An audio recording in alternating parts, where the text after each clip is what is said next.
Beloved, welcome back to the shop. In today's video, I'm going to show you the proper way to clean a motorcycle. I like to have everything convenient and at hand. Start with my bike on a stand.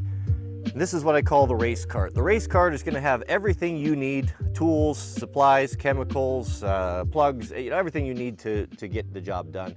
And so the things that I really like are going to be Maxima products. Love Maxima products, especially the chain guard, MPL, SC1. Those are really the go-to. Silicone spray, Teflon for things you don't want to collect grease, spray grease, glass cleaner, brake and parts cleaner, firearm lubricant. That's a nice all general lubricant because it's synthetic. It holds up well to heat. M&P, Loctite, a paint pen, having some paper towels, as well as some really good microfiber rags. I like the Maxima rags for cleaning and drying.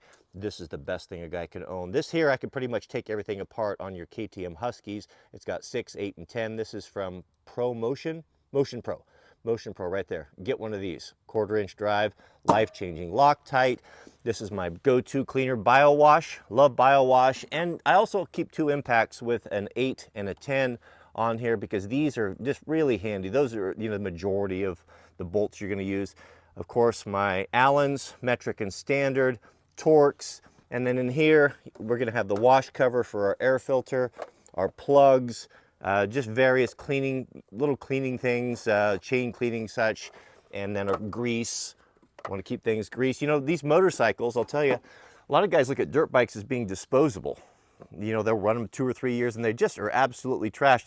This is a 2018 with coming up on 800 hours on it. When we get done, it'll look just like brand new because I take care of it. If you take care of it and go through this process, you don't have to buy a bike every few years. They'll last you a decade or better. I'll tell you, beloved, I do love electric pressure washer. I suffered with a gas one for so long. If you're not mobile, you're just washing at your shop, just get yourself an electric.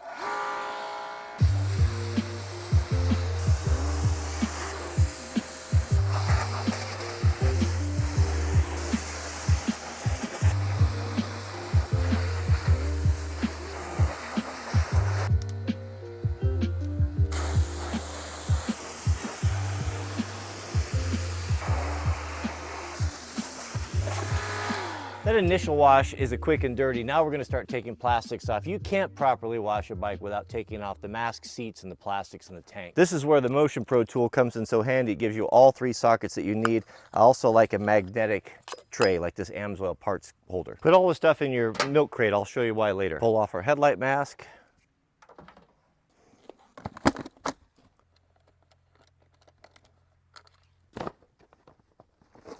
A right side plastic, air filter, and tools. I store all my tools in the air box. Keep my pack light, toe strap, extra plug. They all fit in there. That's the whole toolkit. If you're riding in the wet or rain and you carry your tools this way, I dump them out. That way they don't rust. We'll pull the tank.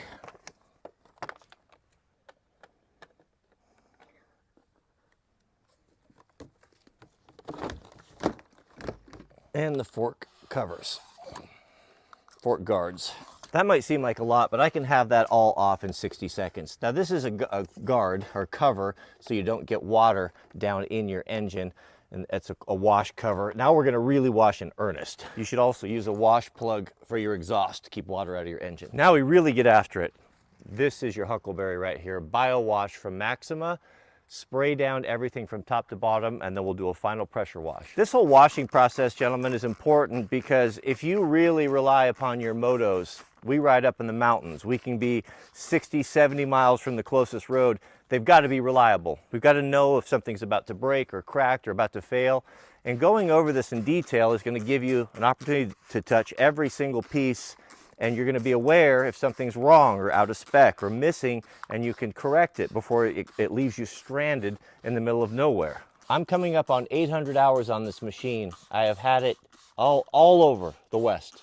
It's never once ever failed or broke down, and I attribute that primarily because it's a well-designed, well-made machine, but also my maintenance is meticulous. If you keep your machine clean, it's actually much less work. You never let like real deep-seated grime and grease get a foothold.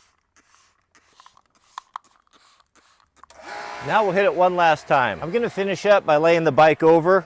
You can't really get the bottom. There's a lot of things you miss at this angle.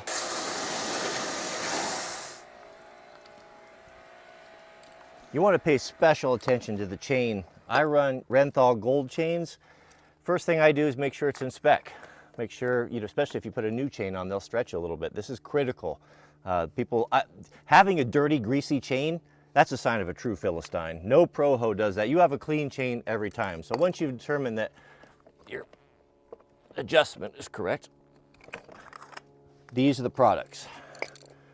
Cleanup, chain cleaner by Maxima. It's expensive, so don't waste it. So what I do, my master link, I paint that white, and so I know where to start. I'm not over lubricating. Also, do you see how the clip's on there? When you put these clips on, make sure the opening is to the back. The chain, the wheel goes this way, and it's less likely for that to come off. It's only pushing it on instead of pushing it off. So get yourself in a good spot. This stuff's expensive. You don't want to waste it. And start here and just put a nice even coating on it. Let that sit for a few minutes. Next thing you're going to do while you're waiting for that to agitate, get yourself one of these. Pro Motion, same company I think, yeah, Motion Pro, sorry. 08/0695 chain cleaning brush. A stiff brush for getting in there and cleaning the grime off. If you don't take care of your chain and you're a little bit behind, you can get it just like mine. And then look at the brush design here. So what you do is you hold it here, start at your link, and you'll have a perfect chain, clean chain every time. This is a key component. It affects performance. You don't want to break one. I don't know very many guys that carry kits to replace them. Of course, if you're a professional homeowner, you do, or to repair them in the field. But that's usually what you need to do. Now, we're going to rinse that off. Look at that sparkle, beloved. That's the way a sprocket and chain should be. Now we're going to lay out the other parts. The smaller things, I like to keep them in the milk crate because you can pressure wash them inside and you're not chasing them around.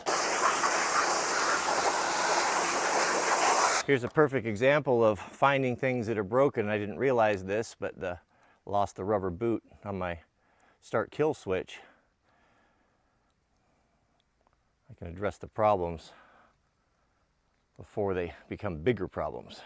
Now we're ready to put everything back and put the super shine on it. Here's my theory on air filters. I replace them every ride. Now I used to go through the no toil deal and clean them and the bucket and the process, but not anymore. I use these disposable ones.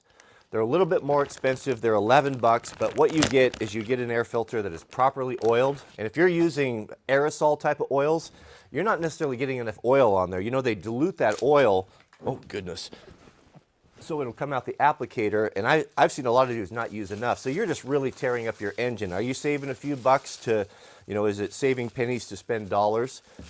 They even come with gloves. So I just swap it out with these. They are fantastic. The reason for the gloves, if you've never done this, is this oil that they use on air filters is beyond sticky.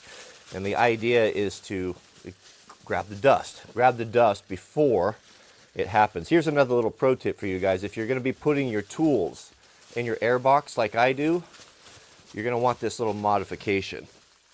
Don't reuse these guys. I mean, they're 10 bucks. Just get rid of them. Move on. It's time to go. This little guy right here. You can get these at Slavens. It's a little 3D printed disc that goes on this point, and it spreads out that surface area. So when you have tools banging around inside there, it's less likely to tear your filter. In the air box, there is room.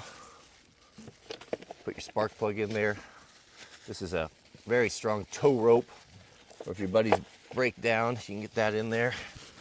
In the toolbox, it does fit nicely. Excellent. Reinstall our headlight mask.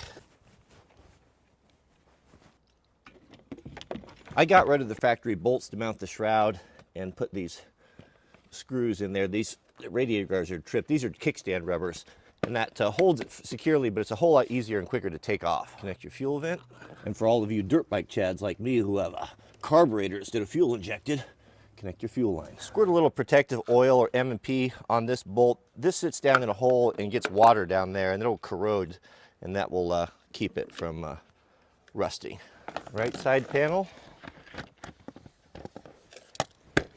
Seat.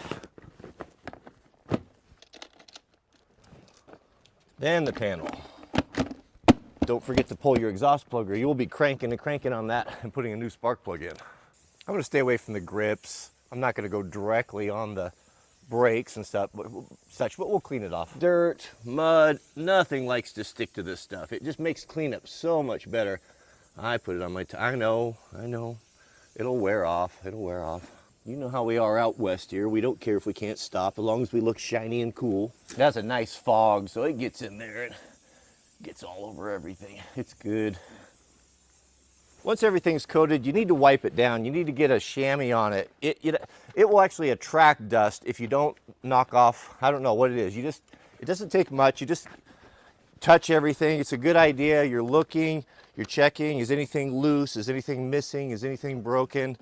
You can avoid a lot of problems this way. There's no better way to inspect your machine than by giving it a thorough cleaning and washing. Goodness, look at that shine, gentlemen. That is nice. That is very nice. With that done, we're going to lubricate our chain. Now, if you're using high quality O-ring chains, they don't actually need to be lubricated O-ring chains like this. They keep the grease on the inside. What you do need to do is protect them from the outside. Chain guard. If you don't, this doesn't sling all over and make a big mess like waxes do. It's very clean. Shake it up, start at your master link, and let it go. Very nice. Happiness is a well lubricated chain. Knock off the excess. You don't need it dripping all over everything. With the chain done, there's a couple things you want to lubricate. M&P, that's your product right there, but you know, your shifter, that sort of thing, you know, that's going to be moving. You want your bike to last. You want to get hours on it like I have, you do this. And it will. You don't have to buy a new bike every 3 years. Your kickstand, get all that lube. Anything that moves like that, put some M&P on there.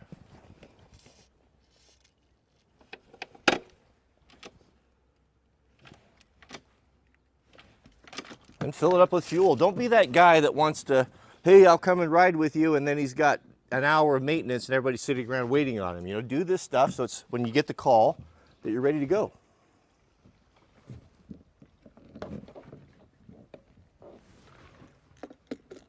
The final thing I'll do is some good carburetor cleaner.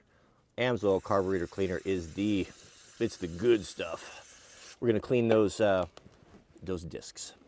Any of that shiny stuff, that bike, whatever, bike polish gets on those discs. It definitely affects the braking.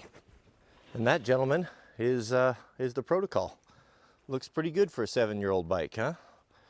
The Mudslinger or the SC1, you know, it lubricates and just makes everything move nice. If you have a sport bike, you know, maybe not put it on your seat. We don't use the seats, you know, we stand, but a little bit on the tires won't hurt. You know, we'll be in the gravel right away and that'll come off, but it is, looks pretty good.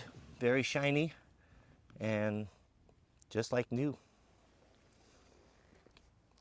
Takes about an hour and a half, but I enjoyed doing it. If you enjoyed this video, take a moment, click the thumbs up, subscribe. I'll put a link, I'll pin it to the top comment of some of my products that I use, the cleaning products, if you want to find them, and everything, anything that I think of. So may God bless you and your families. Please keep us in your prayers, and we'll see you all on the next video.